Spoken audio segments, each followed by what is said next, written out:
with you. A reading from the Holy Gospel according to Mark.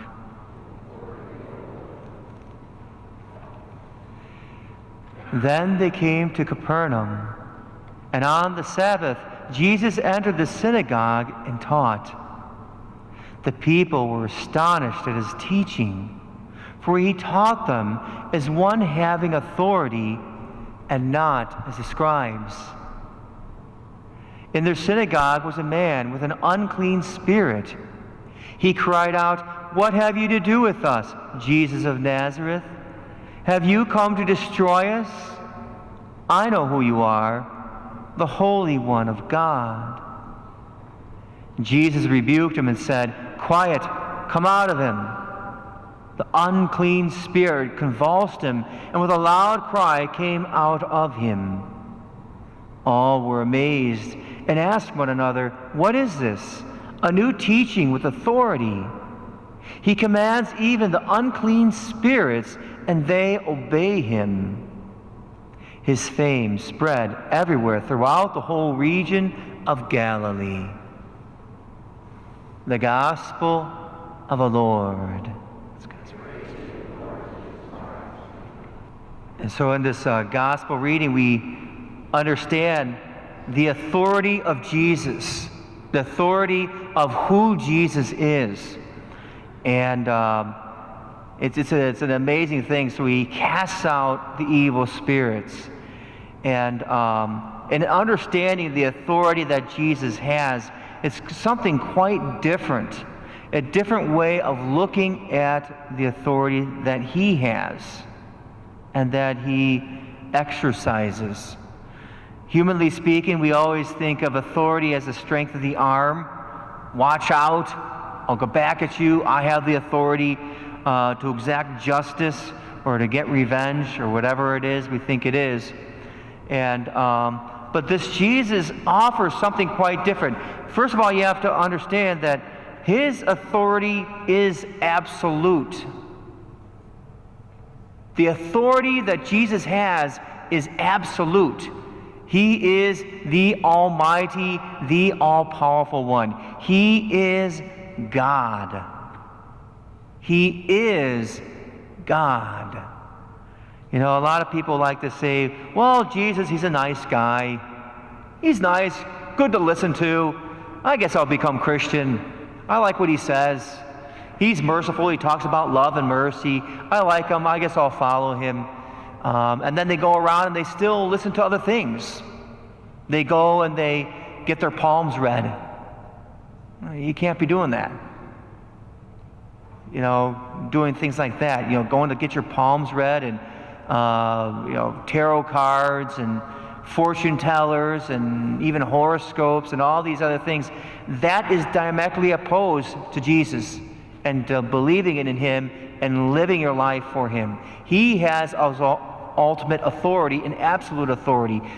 There's no need to go through anything else, right? So it's actually a mortal sin to go to a palm reader to get tarot cards or whatever, your future read or somehow. No, that's a mortal sin. Jesus is the God. He is the God, the only God, the one God. And to understand that, to be true, and to be able to live that. Because when we live that, we start to discover the kind of authority that he exercises. It's not like, I'm going to zap you. That's not the authority that he's just illustrating for us. He gets rid of the evil spirits. He zaps the evil spirits. But he loves us. I was thinking about the temptation of Adam and Eve. And the temptation of Adam and Eve, what does the serpent, the devil, say to tempt Adam and Eve? It says, see, God is holding something back from you. If you eat of the tree of the knowledge of good and evil, you'll be like God. You'll have knowledge of good and evil. You'll be like him. Don't you want to be like him? Eat of this fruit so that you can be like God and you don't have to be under his yoke. That was the temptation. You can be like God. But their understanding of who God is and his authority was misconstrued. So Jesus came and he died on the cross for us.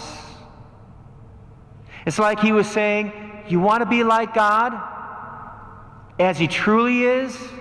Not the conjuring of our mind, because that's what it is. When we look at God with a lightning bolt, that's the conjuring of our mind. That's what we impose on God. We put that on him because that's the way we are. Don't listen to me, I'll smack you. I'm going to put my authority over. That's the way human beings think. That's not the way God thinks. You want to be like God?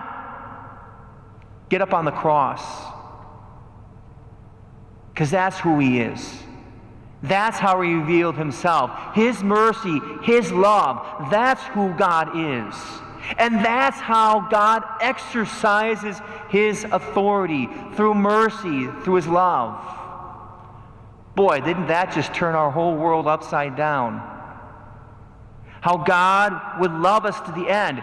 Him, who is the almighty, all-powerful one, became poverty for us,